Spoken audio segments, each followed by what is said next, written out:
Okay, let's go. FIBA World Cup. Some more group action. France versus Australia today. Now the competition's really heating up. Big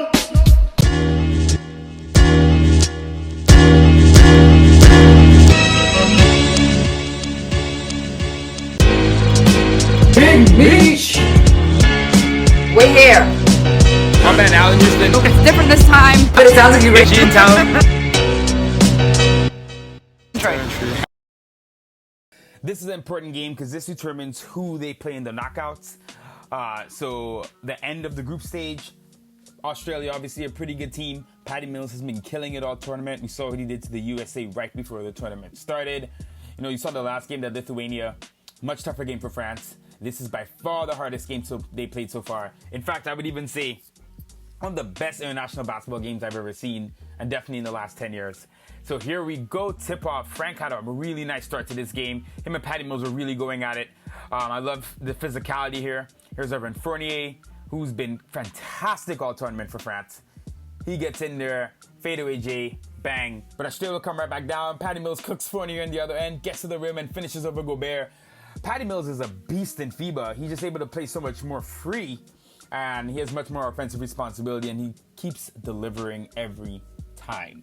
Joe Ingles, right in there with Rudy, kicks it back out. Frank with the steal, good to see, and I love this here. Sees Patty Mills is smaller, takes it to the rim, finishes, and one, and you can see his hype.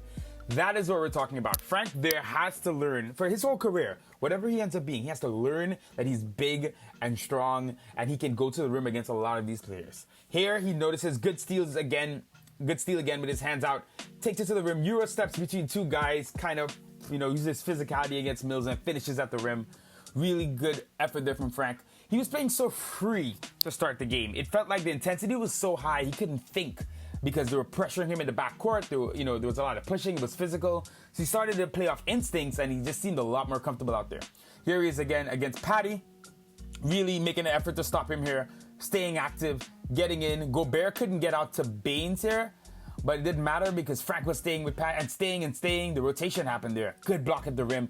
Really nice active defensive start. Here we have the other end. Here's Fournier. Frank again. I like this jumper. He's got to hit it. He's got to make that his bread and butter. Nice move. He didn't hesitate. He got into it, but he has to hit that jumper. Here he is again coming down the other end. Checks back out. Looks to set up the play. You can see Fournier is on, Patty's on Fournier there. Fournier trying to get free. Kind of a miscommunication as Mbaye and Fournier go the same direction, but it ends up with Batum. Batum over to Mbaye, and Mbaye hits this nice jumper here. So it was really intense back and forth. France were really rising to the occasion against a tough Australian team. Joe Ingles gets Batum in the air, back out to Delhi, looking for the screen. And I like this foul here. Frank was about to get caught in the post against a much bigger guy. That's a high IQ foul for me. I think it's Jack Landell, I believe, who's been pretty decent for Australia this tournament. But you can see here, it's about to happen. Delhi's about to play him in the post. Frank with a nice bump there. That's a smart foul. That's kind of a foul that makes sense. Here's into the other end. Gets a screen off Mbaye, gets into the paint, cuts back out, takes the jumper. I don't know if he thinks he's Jordan here. Nice move, but he can't make that shot yet. But still, good to see him at least, pushing and not overthinking. Here he is again, gets about the top of the key. This is all the first quarter still, by the way. Gets in the paint, and this is a beautiful floater. Tony Parker, his idol, made his living off a floater just like that. And that's what you want to see Frank do with this level. You want to see Frank hitting floaters, going in there every time. He gets the rebound here after Australia missed on the other end. He's setting it up again. Gets it to Evan Fournier. Fournier gets into the paint. Back out to Frank. Frank with a bit of a reset here. Mills is on him tough. Takes the screen from Rudy Gobert. Gets into the paint. Takes the jumper. Bang. Back-to-back plays. Looking active. Coming back down the court. Looking free. That's what I really saw from Frank in this first quarter. He looked so free playing in this game. Like I said, the intensity was so high that he couldn't really rest out there, and I felt like he just kind of went into flight or fight mode at the beginning and just kind of played freely in a way we don't really see him playing too often. Here he is on Patty again. Patty's so fast. Frank did a good job shading him into Gobert there, gets the rebound, plays it up the court. Next play now, Australia with the ball. Here's Frank on Joe Ingles, playing there. Nice defense between Frank and Poirier. Vincent Poirier, he's going to be at the Celtics this year. Be interesting to see him. Frank trucks over his defender there, trying to get to the Patty Mills shot, but decent contest in the end. Now he's on the other end. France up 37-35 right now. Evan Fournier gets into the paint, back out to Frank. Nice pass inside to Gobert, but Rudy can't finish. I thought it was a nice quick decision there. Nice pass into the paint, but Rudy Gobert not really an offensive threat, as I think we all know. Australia come back down the other end. Here's the handle. All still the first half here. Here is Frank on Patty Mills again, trying to shade him. Missed there. Again, really decent job. Patty Mills had a great game, however, and he started cooking as time went on. Here's Deli and Frank again. Deli and Frank were kind of going, at it in the backcourt. Frank, nice little crossover move there. Looked a little bit quick, didn't he? Back over to Evan Fournier. Fournier off the glass and in. 42-40 France now. There's Nando De Colo getting in. Out to Frank. I like this shot. In and out. These rims were not forgiving to him after the initial outburst. But no hesitation there, which is another thing good to see. We go into the half, 46-46 between France and Australia. Into the third quarter now. Here's Frank and Deli again. Frank and Deli. Frank kept getting trapped, and I thought he dealt with the traps really well. In fact, I think he's been dealing with them well all tournament. I haven't seen him really lose the ball at any point getting trapped in the backcourt. Handles definitely improved a bit. He's definitely stronger as his body keeps growing. He gets bigger as well, so we know that. Back to the play here. Here's France and Frank again setting the play up. He's going to get it to Nicholas Batum. Batum here looking to get Gobert in the post against Baines. Here's Rudy. Bang. Banging. Not getting much to go, but getting the roll in the end. Australia back down. This game was just back and forth, and you could feel the intensity on both sides. And I explained why at the end it was so important, because France... Well, let's get to that a little bit later. Here's Frank again, fighting through screens. Get past there. France are so long. Good defending by Batum there. Just keeping his hands out.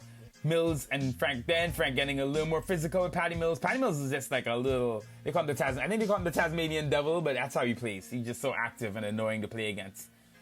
Batum again looking to set it up. Gets the screen. Takes the shot. Doesn't hit this. Frank again trying to set it up. Gets it to Rudy Gobert. Gobert, nice pass in there to Evan Fournier and a finish. France's offense, they flow so smoothly at times. That was really nice to see at times how they can get secondary actions going and hockey assists. Really fun offense to watch, even though they're really a defensive team. Frank again on Patty Mills. He gets hit with the screen here and can't get over. Patty Mills bang in his face. Patty Mills, man, you got to watch this guy in the knockouts. He's going to keep having these big games for Australia. It's a shame Ben Simmons was not playing. You really wonder how good this Australian team could have been had Ben Simmons actually been playing in this tournament. But as we continue, Evan Fournier with the ball here. Looking to set it up. Gets to the Rudy Gobert. Back out to Frank. Frank is going to take the screen. Take the shot. In and out. Another decent shot. You see his 2 threes today went in and out. So obviously an improvement from these crazy bricks he's had sometimes with the Knicks. But unlucky there. Maybe some tougher rims in FIBA. Here he is on Deli. Good D, trying to get over, but the Deli Baines pick and roll was nasty for Australia today, as Frank and Gobert both get caught there. Frank with the rebound here, passed it to Nando De Colo. De Colo all the way to the cup. De Colo's been fantastic as a 6-man for France. Watch him later in the tournament. Here's Frank on Deli again. Like I said, you could see the intensity, physical game. I almost feel like FIBA now actually plays more physical basketball than the NBA, in the sense that the referees seem to let a lot more go. Frank again with the trap, and I really like this. Gets it to the rim and one, but it's an offensive foul. Clearly a charge for me. But I like that he moved quickly there. He reacted quickly. He went to the rim. Frank he does not understand what his body is going to be yet and what he has. And I think it may not be in New York, and I'll say that over and over, because I think the development cycle may not happen quickly enough for what Perry might want. But he's going to get so much stronger over his career. And if he really figures that out, getting buckets is going to be so easy for him in terms of just getting to the rim and being strong and physical and not necessarily trying to hit a shot every time. Nice play here. Fournier, big shot in the clutch. 87-87 with 3 minutes left to play. That was huge for France. Evan Fournier has been phenomenal all tournament. I can't say it enough.